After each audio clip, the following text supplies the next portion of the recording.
Hi friends, welcome back to Shilpa's ಕಲ್ಯಾಣರಿ. Hope ಎಲ್ಲರೂ ಚೆನ್ನಾಗಿದ್ದೀರಾ ಅಂತ. ಇವತ್ತು ನಾನು ಮಳೆಗಾಲಕ್ಕೆ ಅಂತ ಮಾನ್ಸೂನ್ ಸ್ಪೆಷಲ್ ಸ್ನ್ಯಾಕ್ ಸಂಜೆ ಹೊತ್ತು ಬಿಸಿ ಬಿಸಿಯಾಗಿ ಕರುಮ್ ಅಂತ ಮಾಡ್ಕೊಂಡು ತಿನ್ನೋದಕ್ಕೆ ಮಂಗಳೂರು ಬೋಂಡ ಅಥವಾ ಗೋಲಿ ಬಜ್ಜಿನ ಮಾಡ್ತಾಯಿದ್ದೀನಿ. ಇದು ತುಂಬ ಟೇಸ್ಟಿಯಾಗಿರುತ್ತೆ ಮತ್ತು ಕಡಿಮೆ ಇಂಗ್ರೀಡಿಯೆಂಟ್ಸಲ್ಲಿ ಮಾಡ್ಬೋದು. ಇದನ್ನು ಬೇಗನೂ ಮಾಡ್ಬೋದು. ಈ ಗೋಲಿ ಬಜ್ಜಿಗೆ ಏನೇನು ಬೇಕು ಅಂತ ನೋಡ್ಕೊಳ್ಳೋಣ.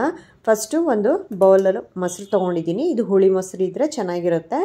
ಒಂದು ಬೌಲ್ ಮೊಸರಿಗೆ 1 ಟೀ ಸ್ಪೂನಷ್ಟು ಉಪ್ಪು ಹಾಕ್ಕೊಳ್ತಾ ಇದ್ದೀನಿ. ಆಮೇಲೆ 3 ಟೀ ಸ್ಪೂನಷ್ಟು ಸಕ್ಕರೆನ ಹಾಕ್ಕೊಳ್ತಾ ಇದ್ದೀನಿ. ಅದಾದಮೇಲೆ 1 ಟೀ ಸ್ಪೂನಷ್ಟು ಬೇಕಿಂಗ್ ಸೋಡಾ ಅಂದರೆ ಅಡುಗೆ ಸೋಡಾ ಹಾಕ್ಕೊಳ್ಳೋದು. ಮತ್ತು 1 ಟೇಬಲ್ ಸ್ಪೂನಷ್ಟು ಎಣ್ಣೆ ಅಂದರೆ ನೀವು ಅಡುಗೆಗೆ ಉಪಯೋಗಿಸೋ ಎಣ್ಣೆ ಹಾಕ್ಕೋಬೇಕು. ಇದಿಷ್ಟನ್ನು ಹಾಕ್ಕೊಂಡು ನಾವು ವಿಸ್ಕ್ ಮಾಡಬೇಕು. ವಿಸ್ಕರಲ್ಲಿ ಚೆನ್ನಾಗಿ ಈ ಥರ ಮಾಡಬೇಕು ನೋಡಿ, ಕೈಯಡೆ ಅಂದರೆ ಸಕ್ಕರೆ ಕರಗೋವರೆಗೂ ವಿಸ್ಕ್ ಮಾಡಬೇಕು ಚೆನ್ನಾಗಿ. ಈಗ ನಾನು ಅದಕ್ಕೆ 1/4 ಬಟ್ಲಷ್ಟು ಮೈದಾ ಹಿಟ್ಟನ್ನ ಹಾಕ್ಕೊಳ್ತೀನಿ. 1 ಬೌಲ್ ಮೊಸರಿಗೆ 1/4 ಬೌಲಷ್ಟು ಮೈದಾ ಹಿಟ್ಟು ಹಿಡಿಸುತ್ತೆ ನೋಡಿ. ಈ ಥರ ಚೆನ್ನಾಗಿ ಬ್ಲೆಂಡ್ ಮಾಡಬೇಕು. ಈ ಥರ ಎಲ್ಲ ಮಾಡಿದ್ಮೇಲೆ ನೋಡಿ ಈ ಥರ ಗಟ್ಟಿಯಾಗಿ ಬರುತ್ತೆ. ತುಂಬ ತೆಳ್ಳಗಾಗಬಾರ್ದು ಇದು ಹಿಟ್ಟು. ಫಸ್ಟು ನಾವು ಇದನ್ನು ಕಲಸಿ 1 ಗಂಟೆ ನೆನೆಯಕ್ಕೆ ಬಿಡಬೇಕು. ಸೊ ದಟ್ ಮೊಸರು ಹಾಕಿರೋದ್ರಿಂದ ಸ್ವಲ್ಪ ಫರ್ಮೆಂಟ್ ಆಗುತ್ತೆ. ಆವಾಗ ಗೋಲಿ ಬಜ್ಜಿ ಚೆನ್ನಾಗಿ ಉಬ್ಬಿ ಬರುತ್ತೆ ನೋಡಿ. ಈ ಥರ ಗಂಟಿಲ್ದಲೇ ಚೆನ್ನಾಗಿ ಕಲಿಸ್ಕೋಬೇಕು. ಈ ಥರ ಕಲಿಸಿದ್ಮೇಲೆ ನಾವು 1 ಗಂಟೆ ನೆನೆಯೋದಕ್ಕೆ ಬಿಡಬೇಕು. ಸೊ ಅಷ್ಟರೊಳಗೆ ನಾವಿಲ್ಲಿ ಮಿಕ್ಕಿದ್ದನ್ನು ಕಟ್ ಮಾಡ್ಕೋಬೇಕು. ನಾನಿಲ್ಲಿ ಕೊಬ್ಬರಿ ಪೀಸಸ್ನ ಹಾಕ್ತಾಯಿದ್ದೀನಿ. ಹಸಿಕಾಯಿ ಪೀಸನ್ನು ಹಾಕ್ಬೋದು, ಇಲ್ಲ ಒಣ ಕೊಬ್ಬರಿ ಇದ್ದರೆ ಅದನ್ನು ಕಟ್ ಮಾಡಿ ಈ ಥರ ಸ್ವಲ್ಪ ಈ ಥರ ಮೀಡಿಯಮ್ ಸೈಜಲ್ಲಿ ಕಟ್ ಮಾಡಿಕೊಂಡು ಹಾಕ್ಕೋಬೇಕು. ಇದು ತುಂಬ ಕಡಿಮೆ ಇಂಗ್ರೀಡಿಯೆಂಟ್ಸೇ ಹಾಕ್ಕೋಬೋದು. ಇದಕ್ಕೆಲ್ಲ ಈರುಳ್ಳಿ ಎಲ್ಲ ಏನು ಹೆಚ್ಚೋದೆಲ್ಲ ಏನು ಬೇಕಾಗಿಲ್ಲ. ಬೇಕಾದರೆ ಹಾಕ್ಕೋಬೋದು ಈರುಳ್ಳಿನ. ಆದರೆ ಕೊಬ್ಬರಿ ಪೀಸ್ ಹಾಕೋದ್ರದ್ದು ಎಕ್ಸ್ಟ್ರಾ ಟೇಸ್ಟ್ ಬರುತ್ತೆ, ತುಂಬ ಚೆನ್ನಾಗಿರುತ್ತೆ ಬಾಯಿಗೆ ಸಿಕ್ಕಿದಾಗ. ಈ ಥರ ನಾನು ಒಂದು 3-4 ಪೀಸಸ್ನ ದೊಡ್ಡ ಪೀಸಸ್ನ ಈ ಥರ ಸಣ್ಣ ಕಟ್ ಮಾಡ್ಕೊಳ್ತಾ ಇದ್ದೀನಿ ಕೊಬ್ಬರಿನ, ಒಣ ಕೊಬ್ಬರಿನ. ಸೊ ನೆಕ್ಸ್ಟು ನಾವು 4 ಹಸಿರು ಮೆಣಸಿನ್ಕಾಯಿ, 3 ಅಥವಾ 4 ನಿಮ್ಮ ಖಾರಕ್ಕೆ ಎಷ್ಟು ಬೇಕೋ ಅಂದರೆ 1/4 ಕಪ್ ಮೈದಾ ಹಿಟ್ಟಿಗೆ 3 ಹಸಿರು ಮೆಣಸಿನ್ಕಾಯಿನ ರೌಂಡಕ್ಕೆ ಕಟ್ ಮಾಡಿದ್ದೀನಿ. ಮತ್ತು ಒಂದು ಅರ್ಧ ಇಂಚಷ್ಟು ಶುಂಠಿನ ಈ ಥರ ಸಣ್ಣಕ್ಕೆ ಕಟ್ ಮಾಡ್ಕೊಳ್ತಾ ಇದ್ದೀನಿ. ತುಂಬ ಸಣ್ಣಗೂ ಬೇಡ, ಈ ಥರ ಬಾಯಿಗೆ ಸಿಗೋ ಥರನೂ ಇರಬೇಕು. ಅವಾಗ ರುಚಿ ತುಂಬ ಚೆನ್ನಾಗಿರುತ್ತೆ. ಹಸಿರು ಮೆಣಸಿನ್ಕಾಯಿ, ಶುಂಠಿ ಮತ್ತು ಕೊಬ್ಬರಿ ಎಲ್ಲ ಸಿಕ್ಕಿದ್ರೇ ತುಂಬ ಚೆನ್ನಾಗಿರುತ್ತೆ. ಅಕಸ್ಮಾತ್ ನಿಮ್ಗೆ ಅದೆಲ್ಲ ಬಾಯಿಗೆ ಸಿಗಬಾರ್ದು ಅಂದರೆ 1 ರೌಂಡು ಮಿಕ್ಸಿನಲ್ಲಿ ಗ್ರೈಂಡ್ ಮಾಡ್ಕೊಂಡು ಹಾಕ್ಕೋಬೋದು. ಆಮೇಲೆ ಕರ್ಬೇವಿನ ಸೊಪ್ಪು ಕೂಡ ಸಣ್ಣಕ್ಕೆ ಹೆಚ್ಚು ಹಾಕೋಬೇಕು. ಈ ಥರ ನೋಡಿ ಸಣ್ಣಗೆ ಕರ್ಬೇವಿನ ಸೊಪ್ಪನ್ನ ಹೆಚ್ಚು ಹಾಕೋ. ಕೊತ್ತಂಬರಿ ಸೊಪ್ಪನ್ನು ಬೇಕಾದರೆ ಹಾಕೋಬೋದು, ಆಪ್ಷನಲ್ ಅದು. ಕರ್ಬೇವಿನ ಸೊಪ್ಪು ಹಾಕಿದ್ರೆ ಅದ್ರ ಫ್ಲೇವರ್ ತುಂಬ ಚೆನ್ನಾಗಿರುತ್ತೆ.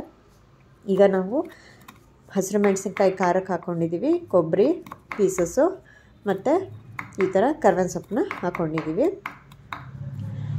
ಸಣ್ಣಕ್ಕೆ ಹೆಚ್ಚಿರೋ ಕರ್ಬೇವಿನ ಸೊಪ್ಪನ್ನ ಎಲ್ಲ ರೆಡಿ ಮಾಡ್ಕೊಳ್ಳಿ. ಈ ಥರ ಎಲ್ಲ ಇಂಗ್ರೀಡಿಯೆಂಟ್ಸ್ನ ರೆಡಿ ಮಾಡಿಕೊಂಡು ನಾವೇನು 1 ಗಂಟೆ ನೆನೆಯೋಕ್ಕೆ ಬಿಟ್ಟಿದ್ದೀವಲ್ಲ ಮೈದಾ ಹಿಟ್ಟು, ಅದರೊಳಗೆ ಇದನ್ನೆಲ್ಲ ಹಾಕ್ಕೊಂಡು ಅಷ್ಟರೊಳಗೆ ನಾವು ಕರಿಯೋದಕ್ಕೆ ಅಂತ ಬಾಣಲಿಯಲ್ಲಿ ಎಣ್ಣೆ ಹಾಕಿ ಕಾಯಕ್ಕೆ ಇಟ್ಟಿರಬೇಕು. ಇದು ಮೀಡಿಯಮ್ ಫ್ಲೇಮ್ ಎಣ್ಣೆಯಲ್ಲಿ ಮಾಡಬೇಕು ನೋಡಿ. ಈಗ 1 ಗಂಟೆ ಆಗಿದೆ ಹಿಟ್ಟು. ಆ ಹಿಟ್ಟಿಗೆ ನಾವು ಹಸಿರು ಮೆಣಸಿನ್ಕಾಯಿ ಹೆಚ್ಚಿರೋದು, ಕರ್ಬೇವಿನ ಸೊಪ್ಪು ಮತ್ತು ಶುಂಠಿ ಹೆಚ್ಚಿರೋದು ಮತ್ತು ಕೊಬ್ಬರಿ ಪೀಸಸ್ಸು ಎಲ್ಲ ಹಾಕಿ ಸ್ವಲ್ಪ 1 ಟೀ ಸ್ಪೂನಷ್ಟು ಜೀರಿಗೆ ಹಾಕೋಬೇಕು. ಎಲ್ಲ ಹಾಕಿ ಮಿಕ್ಸ್ ಮಾಡಬೇಕು. ಉಪ್ಪಿನ ಸ್ಟಾರ್ಟಿಂಗಲ್ಲೇ ಹಾಕಿರ್ತೀವಿ ಮತ್ತು ಸಕ್ಕರೆನೂ ಹಾಕಿರ್ತೀವಿ. ಸಕ್ಕರೆ ಹಾಕೋದ್ರಿಂದ ಕಲರು ಗೋಲ್ಡನ್ ಬ್ರೌನ್ ಬರುತ್ತೆ ಚೆನ್ನಾಗಿ. ಈಗ ನೋಡಿ ನಾವು ಕಾದಿರೋ ಎಣ್ಣೆಯಲ್ಲಿ ಮೀಡಿಯಮ್ ಫ್ಲೇಮಲ್ಲಿ ಇರಬೇಕು ಎಣ್ಣೆ. ಕಾದಿರೋ ಎಣ್ಣೆಯಲ್ಲಿ ಈ ಥರ ಸ್ಪೂನಲ್ಲಿ ಒಂದೊಂದೇ ಕೈಯಲ್ಲಿ ಹಾಕಿದ್ರೂ ಹಾಕ್ಬೋದು, ಇಲ್ಲ ಸ್ಪೂನಲ್ಲಿ ಹಾಕಿದ್ರೆ ರೌಂಡ್ ಅದು ಚೆನ್ನಾಗಿ ಬರುತ್ತೆ ಅಂತ ಹಾಕ್ತಾರೆ. ಮತ್ತು ನಾವು ಸೋಡಾ ಹಾಕಿ ಮತ್ತು ಮೊಸರು ಹಾಕಿರೋದ್ರಿಂದ ಸ್ವಲ್ಪ ಫರ್ಮೆಂಟ್ ಆಗಿರುತ್ತೆ. 1 ಅವರಲ್ಲಿ ಆ ಥರ ಉಬ್ಬಿ ಬರುತ್ತೆ ಚೆನ್ನಾಗಿ.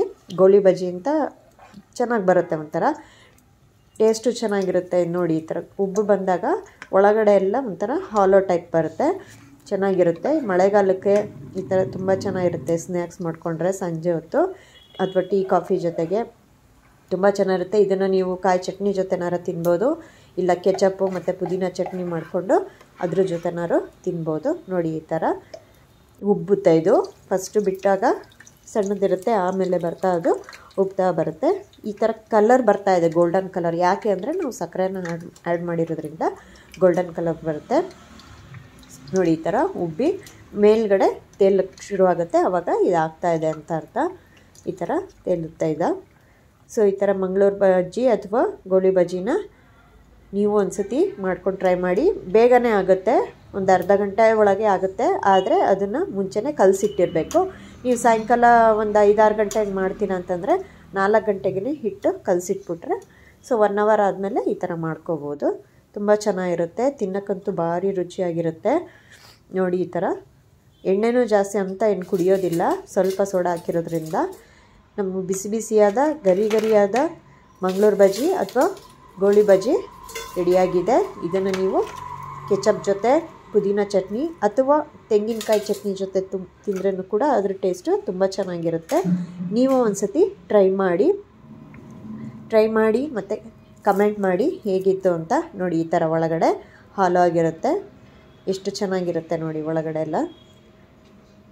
ಒಂದು ಸತಿ ಟ್ರೈ ಮಾಡಿ. ಈಗ ಇಷ್ಟ ಆಗಿದ್ದರೆ ನಮ್ಮ ವಿಡಿಯೋ ನಿಮ್ಗೆ ಇಷ್ಟ ಆಗಿದ್ದರೆ please like, share and comment. ನೀವು ಒಂದು ಸತಿ ಟ್ರೈ ಮಾಡಿ ಹೇಳಿ. Thank you.